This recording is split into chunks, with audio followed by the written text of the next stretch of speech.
अस्सलाम वालेकुम dear students. आज का हमारा टॉपिक है role of hormones in completing the life history of insects and frogs. यहाँ पे हम एग्जांपल लेंगे फ्रॉग की और सिलिक मॉथ की या सिलिक वर्म की।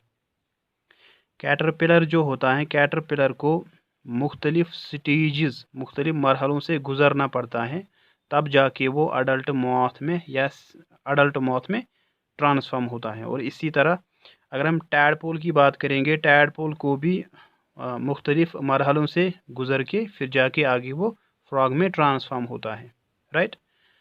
इस चेंज को, जिसमें एक लार्वा अडल्ट में ट्रांसफॉर्म होता है, इस चेंज को हम कहते हैं मेटामॉर्फोसिस।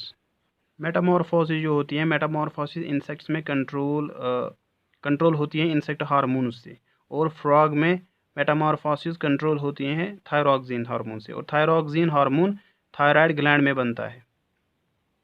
थायरॉक्सिन बनने के लिए आयोडीन का होना ज़रूरी होता है। वाटर में आयोडीन का होना ज़रूरी है, तभी थायरॉक्सिन बनेगा। सफिशिएंट अमाउंट ऑफ थायरॉक्सिन तभी बनेगा।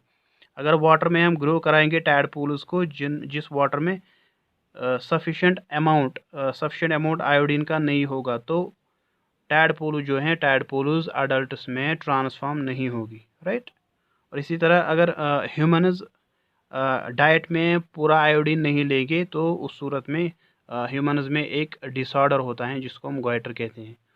Now let us talk about reproductive health. Mentally और फिजिकली फिट होना, इसको हम कहते हैं हेल्थ। और बॉडी को हेल्दी रखने के लिए हर इंसान को चाहिए at any stage of life कि वो बैलेंस्ड डाइट ले। और हर इंसान को पर्सनल हाइजीन का ख्याल रखना चाहिए, मतलब सफाई का ख्याल रखना चाहिए। और इसके अलावा फिज़िकल एक्सरसाइज भी करनी चाहिए। लेकिन एडोलेसेंस के दौरान ये तीन चीज़ें, बैलेंस्ड डाइट लेना, पर्सनल हाइजीन मेंटेन करना और एडिकेट फिज़िकल एक्सरसाइज करना, ये ज़्यादा इम्पॉर्टेंट होता है ड्यूरिंग एडोलेसेंस।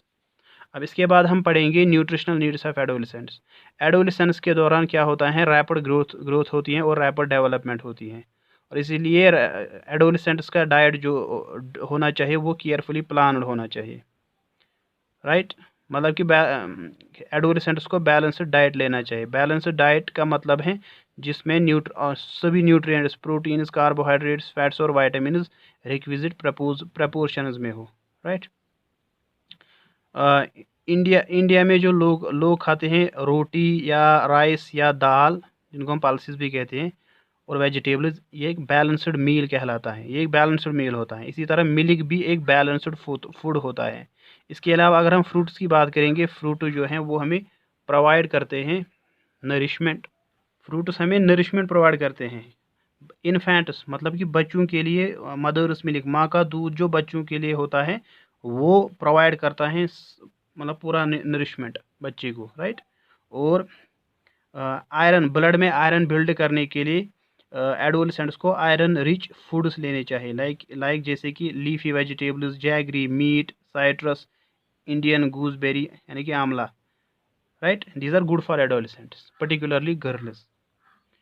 और जो हम घर में खाना खाते हैं लंच के टाइम या डिनर के टाइम, वो बैलेंस्ड होना चाहिए और न्यूट्रिशियस होना चाहिए। इसमें सीरियल्स हमें इंक्लूड करने चाहिए जो हमें एनर्जी देते हैं। और हमें मिल्क, मीट, नट्स, पल्सेस भी खाने चाहिए, क्योंकि इनसे हमें प्रोटीन मिलते हैं जो ग्रोथ में काम आते हैं। और इसके अलावा फैट्स और शुगर भी खाने चाहिए, फैट्स और कार्बोहाइड्रेट्स, क्योंकि वो एनर्जी देते हैं। इनको हम फैट्स और कार्बोहाइड्रेट्स को हम एनर्जी गिविंग फूड्स भी कहते हैं। और फ्रूट्स और वेजिटेबल जो हैं वो प्रोटेक्टिव फूड्स कहलाते हैं, क्योंकि उनमें वाइटामिन होते हैं, वाइटामिन और मिनरल्स होते हैं जो हमें प्रोटेक्ट करते हैं डिफरेंट डिजीज़ से। चिप्स और पैकेड या टिनड स्नैक जो मिलते हैं शॉप से हमें, वो हमें मतलब वो रेगुलर मील्स को उनसे हमें रेगुलर मील्स को रिप्लेस नहीं करना है, क्योंकि उनमें एडिकेट न्यूट्रिशनल वैल्यू नहीं होता है।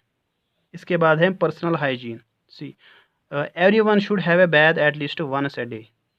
हर इंसान को दिन में एक बार तो नहाना चाहिए, एक बार।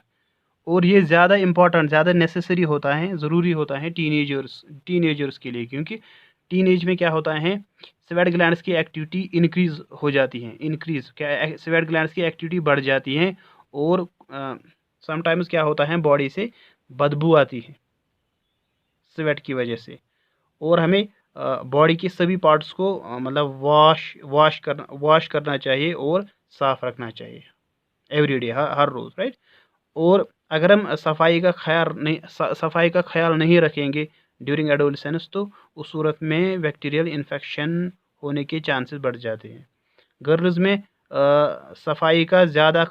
गर्ल्स को सफाई का ज़्यादा ख्याल रखना चाहिए ड्यूरिंग मेंस्ट्रुअल फ्लो, और उनको मेंस्ट्रुअल साइकिल का ट्रैक रखना चाहिए और प्रिपेयर्ड रहना चाहिए मेंस्ट्रुअल फ्लो के लिए। और मेंस्ट्रुअल फ्लो के दौरान उनको सफाई का खास ख्याल रखना चाहिए।